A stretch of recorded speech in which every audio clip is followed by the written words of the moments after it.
Assalamualaikum warahmatullahi wabarakatuh. Alhamdulillahirabbil alamin. Assalatu wassalamu ala asrofil anbiya'i wal mursalin wa ala alihi wa sahbihi ajma'in. Amma ba'du. Sebelumnya, marilah kita panjatkan puja dan puji syukur kehadirat Allah Subhanahu wa Ta'ala yang telah melimpahkan rahmat serta hidayahnya kepada kita semua. Baiklah, perkenalkan, nama saya Alia Sri Cahyani dari kelas 1D Prodi Administrasi Negara Fakultas Ekonomi dan Ilmu Sosial di Universitas Islam Negeri Sultan Syarif Kasim Riau. Mungkin sebagian sudah ada yang kenal dengan saya. Untuk belum ada yang kenal, kenalan dulu ya.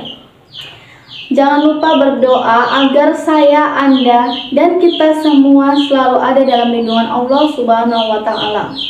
Tapi doanya ikhlas ya. Jujur, ternyata melihat orang yang ikhlas itu hatinya tenang ya. Wajahnya ikhlas, tulus, dan saya yang menyampaikan tema ini juga tenang, sejuk. Kenapa?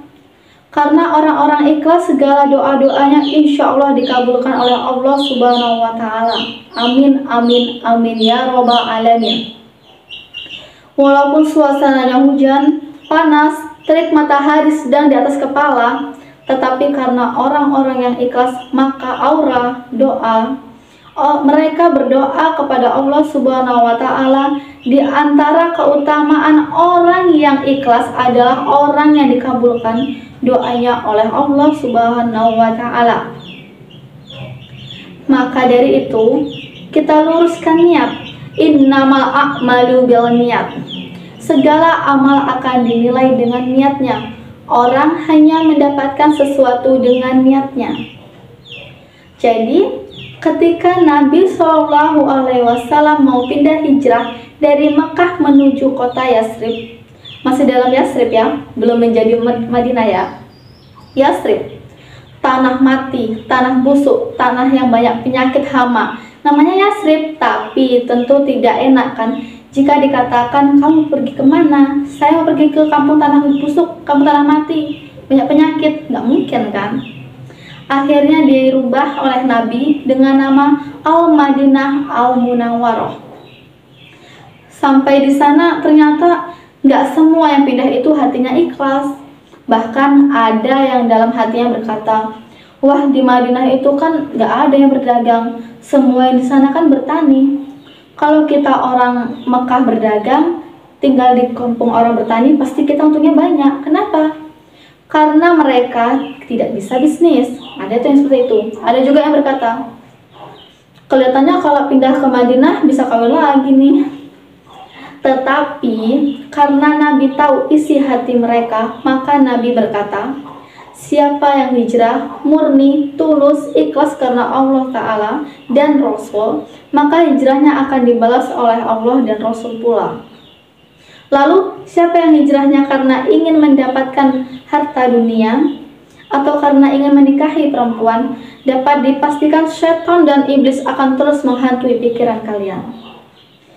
Maka yang dalam hatinya masih berkata, yang dalam hatinya masih bercampur-campur dan berkontaminasi dengan niat yang macam-macam, mari kita teruskan niat karena Allah Subhanahu wa Ta'ala.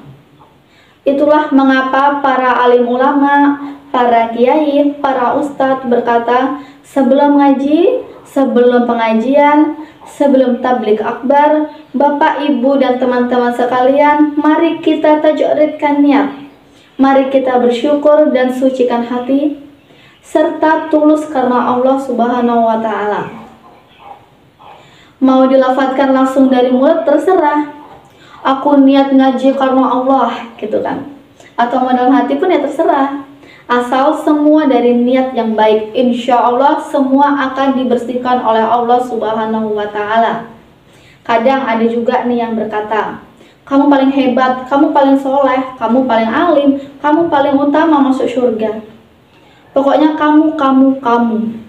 Bagaimana ini dengan arti kata saya selalu berkata seperti itu? Simpel aja sih jawabannya kan.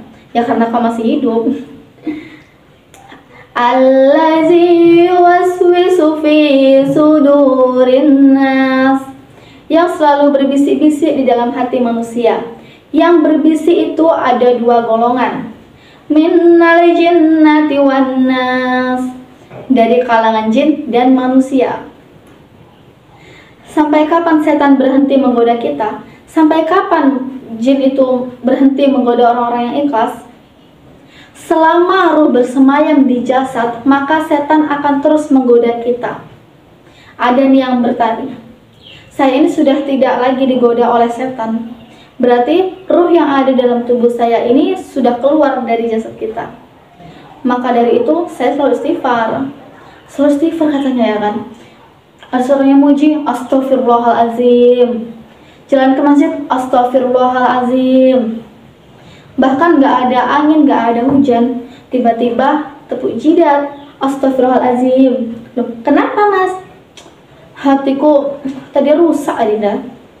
Ada tuh pasti ya kan. Ada juga nih satu lagi ya, astagfirullahalazim. Kenapa mas? Ingat mantan. Ya Allah. Ada namanya amalan dibagi 3. Yang pertama ada amalan badan, sholat. Sholat itu amal badan. Sujud, ruku itu amal badan. Zikir, subhanallah, subhanallah, subhanallah, itu juga amal badan. Mulutnya bergerak ya kan.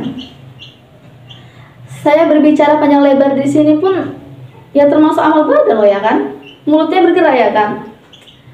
Yang kedua yaitu ada amalan harta. Seperti apa sih amalan harta itu?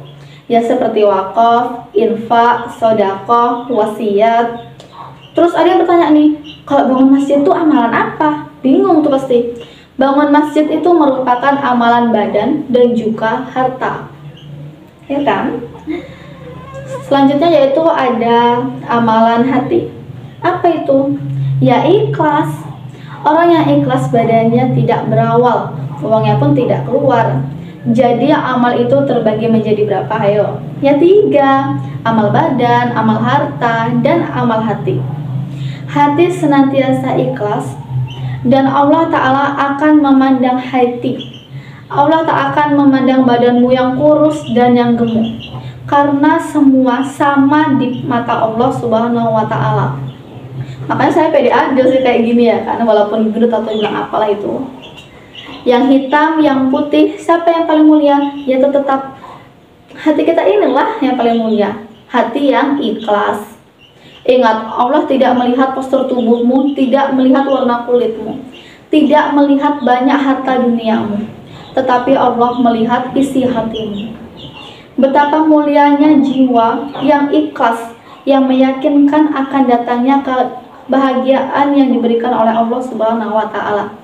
Intinya yang selalu ikhlas akan selalu mendapatkan kebahagiaan yang lebih. Baiklah, cukup sekian. Apabila saya ada salah dalam penyampaian kata atau bahkan ada yang tersinggung atas kata-kata saya mohon maaf yang sebesar-besarnya. Semoga Bapak, Ibu, dan teman-teman dapat memaafkan saya dengan ikhlas agar kita tak jauh dari kebahagiaan. Akhir kata, wabillahi taufiq wal hidayah. Wassalamualaikum warahmatullahi wabarakatuh.